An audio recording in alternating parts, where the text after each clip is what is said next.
Halo Velas, pada kali ini saya akan menceritakan satu dari sekian banyak pembunuh berantai yang kontroversial di dunia. Kali ini berasal dari Meksiko. Ia merupakan Juana Barraza, yang merupakan pegulat profesional. Tindak kriminal yang ia lakukan membuatnya dihukum 759 tahun penjara. Akibatnya, karena Barraza bertanggung jawab atas tewasnya puluhan lansia di sekitar kota Mexico City.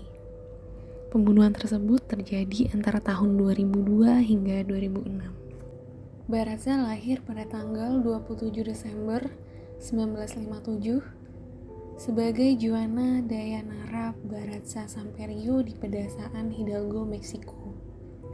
Orang tuanya adalah Trinidad Barraza, seorang polisi, dan Justa Samperio, seorang pelacur alkoholik.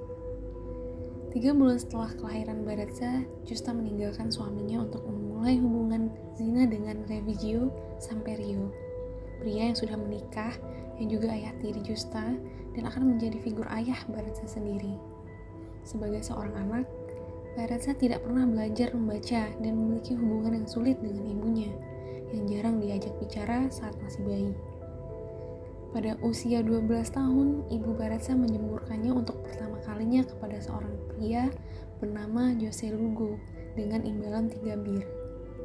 Lugo akan menyiksa Barraza selama 4 tahun, menghamilinya 2 kali ketika dia berusia 13 dan 16 tahun. Kedua kehamilan tersebut mengakibatkan keguguran. Barraza akhirnya berangkat ke Mexico City setelah ibunya meninggal karena sirosis. Di sana, dia menjalani beberapa pernikahan yang gagal, dari mana dia memiliki 4 anak. Anak sulungnya meninggal dalam penembakan geng ketika dia berusia 24 tahun. Selama tahun 1980-an dan 90-an, Barraza melakukan berbagai pekerjaan dan melakukan tur ke Meksiko Tengah sebagai pegulat bertopeng bernama La Dama del Silencio, yaitu Nyonya Keheningan, alias yang dia pilih mengacu pada kepribadiannya yang pemalu dan pendiam. Pada tahun 1995, kekurangan uang tunai setelah kelahiran anak keempatnya, dia mulai mencuri barang-barang dari toko dan kemudian berkembang menjadi perampok rumah. Pada tahun 1996, dia membuat rencana dengan seorang teman, Araceli Tapia Martinez, untuk mencuri dari orang tua. Keduanya mengenakan pakaian putih dan berpura-pura menjadi perawat untuk mendapatkan akses ke rumah orang tua yang tinggal sendirian, merampok mereka begitu mereka berada di dalam. Namun, Tapia juga menjalin hubungan dengan petugas polisi federal yang korup, Moises Flores Dominguez, dan mereka menyusun rencana paralel untuk memeras Barraza. Flores bertemu Barraza setelah perampokan yang dia lakukan sendirian dan dia menuntut 12.000 peso sebagai imbalan karena tidak menangkapnya. Pada tahun 2000, Barraza pensiun dari gulat, di mana ia memperoleh 300 hingga 500 peso per pertarungan, dan situasinya menjadi putus asa. Pembunuhan brutal terhadap orang tua di Mexico City mulai meningkat pada tahun 1998, memicu spekulasi pers tentang keberadaan pembunuh berantai yang dijuluki El Mata Viejitas, yaitu penggunaan L yang menunjukkan dugaan pelaku laki-laki. Namun, polisi Mexico City membantah adanya hubungan antara kejahatan tersebut, dan sejumlah orang dipenjara karena beberapa pembunuhan.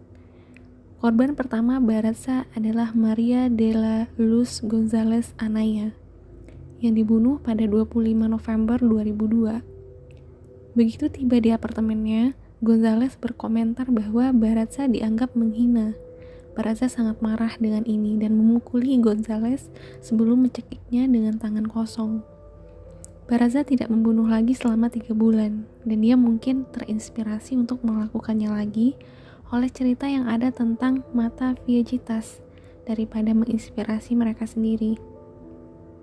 Kejahatan meningkat tajam sesudahnya. Pada tanggal 5 November 2003, polisi memiliki cukup bukti dan kesaksian saksi untuk percaya bahwa seorang pembunuh berantai terlibat dan bahwa itu adalah orang tinggi dengan faksi kasar yang menyamar sebagai perawat dewan kota atau pekerja sosial untuk mendapatkan kepercayaan korban.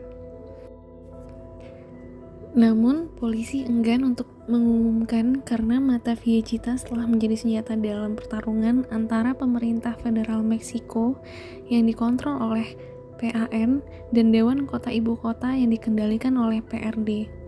Terlebih lagi setelah wali kota Andrés Manuel López Obrador menjadi kandidat PRD untuk pemilihan presiden Meksiko 2006.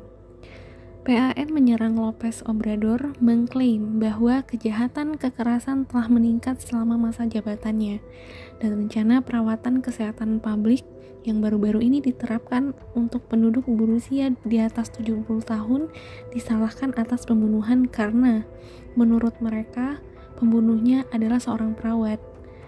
PRD sebaliknya membantah keberadaan mata Viejitas dan menuduh media terkait PAN melakukan sensasionalisme. Pada bulan Desember, polisi merilis poster buronan dengan 2 sketsa saksi mata Viejitas. Satu lebih feminin dan satu lagi tampak lebih maskulin. Tetapi sketsa itu diberi label sebagai orang yang berkepentingan saja dan tidak disebutkan pakaian mereka. Baru pada tahun berikutnya, polisi akhirnya mengakui keberadaan seorang pembunuh berantai. Pada pertengahan 2005, Baraza memulai hubungan dengan sopir taksi Jose Francisco Torres Herrera alias El Frijol yang menjadi kaki tangannya. Serangan meningkat dalam jangkauan dan frekuensi dan waktu ketika pembunuhan terjadi berubah dari siang hari ke malam hari. Pembunuhan Carmen Camila González Miguel yang berusia 82 tahun pada 28 September 2005, seorang wanita kelas atas dan ibu dari kriminolog Meksiko terkemuka Luis Rafael Moreno González, mendorong polisi meluncurkan operasi khusus dengan nama Operation Pergues y Jardines, yaitu Taman dan Kebun Operasi. Patroli petugas di daerah tempat si pembunuh aktif meningkat, pamflet yang menyarankan orang tua untuk waspada terhadap orang asing dibagikan, bersama dengan sketsa baru.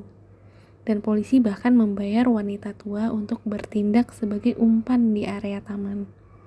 Dalam sebuah langkah yang dikritik keras, polisi juga mengumumkan bahwa mereka sedang mencari seorang pria homoseksual, waria atau transgender, dan menangkap 49 pelacur waria yang semuanya dibebaskan ketika sidik jari mereka tidak cocok dengan yang dikumpulkan dari TKP.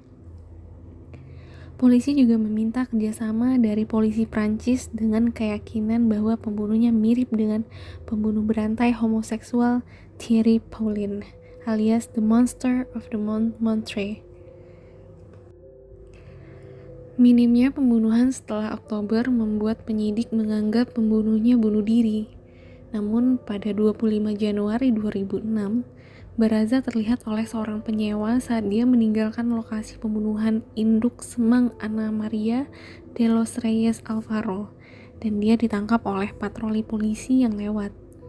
Meskipun Baraza buta huruf, penggeledahan di rumahnya menemukan ruang piala dengan clipping koran tentang pembunuhan, bersama dengan benda-benda yang diambil dari para korban dan sebuah altar untuk Jesus Malverde dan Santa Muerte, dua santo rakyat yang biasanya dihormati oleh penjahat Meksiko.